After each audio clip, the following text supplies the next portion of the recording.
Show that Sn equal to minus 1 power n divided by n converges. When the sequence is convergent, this is the example based on the Cauchy sequence. So when this sequence is convergent, if it is a Cauchy sequence, and the Cauchy's general principle of convergence states that the sequence converges if and only if it is a Cauchy sequence, right? Now what is a Cauchy sequence? Let's read this. A sequence Sn is a Cauchy sequence if for every epsilon positive there exists a positive integer m such that mod of Sn minus Sm strictly less than epsilon for n greater than equal to m. So there must exist such a positive integer for every epsilon positive such that this inequality holds, right? And there is a note written over here. For larger values of n and m, terms of the sequence are close together. Let's move on to the solution now.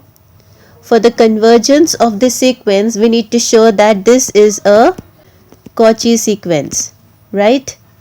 So by Cauchy's general principle of convergence, let epsilon positive be given.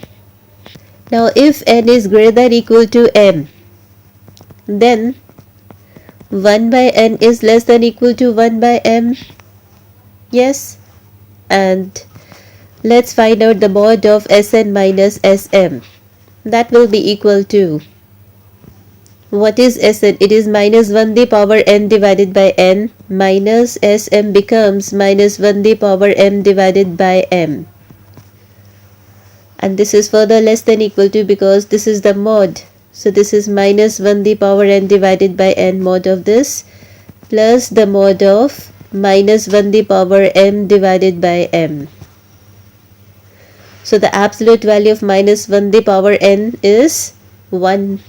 So this is equal to 1 by n and this is plus 1 by m, right? So we have found that mod of Sn minus Sm is less than equal to 1 by n plus 1 by m. And just now we have written that if n is greater than equal to m, then 1 by n is less than equal to 1 by m. Let's apply this. 1 by n is less than equal to 1 by m. And this is 1 by m. And this is equal to 2 divided by m. Right? So mod of Sn minus Sm is now less than equal to 2 divided by m.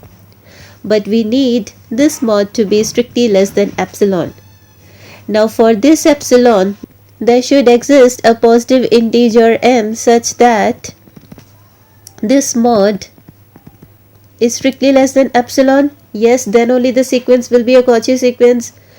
So we have to find this m. So for this, we need this 2 by m to be strictly less than epsilon, right? So this mod of Sn minus Sm will be strictly less than epsilon if 2 by m is strictly less than epsilon, or m should be strictly greater than 2 by epsilon. So we can take this m to be equal to 2 by epsilon plus 1 because m should be strictly greater than this. So we can take this positive integer m to be 2 by epsilon plus 1, right? So for every positive epsilon, there is an existence of this positive integer m such that this inequality holds for n greater than equal to m. So let's write this. So let's choose m to be equal to 2 by epsilon plus 1. M is the positive integer.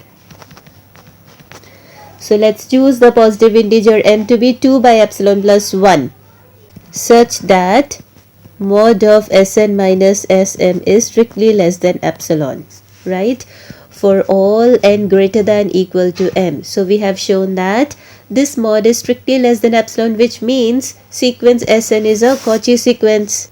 Hence, sequence Sn is a Cauchy sequence. And the Cauchy's general principle of convergence theorem states that a sequence of real numbers converges if and only if it is a Cauchy sequence. So if we prove that the sequence is a Cauchy sequence, then that sequence is convergent. It is both way true, right? So we have shown that this Sn is a Cauchy sequence, hence sequence Sn converges, right? Okay, thank you.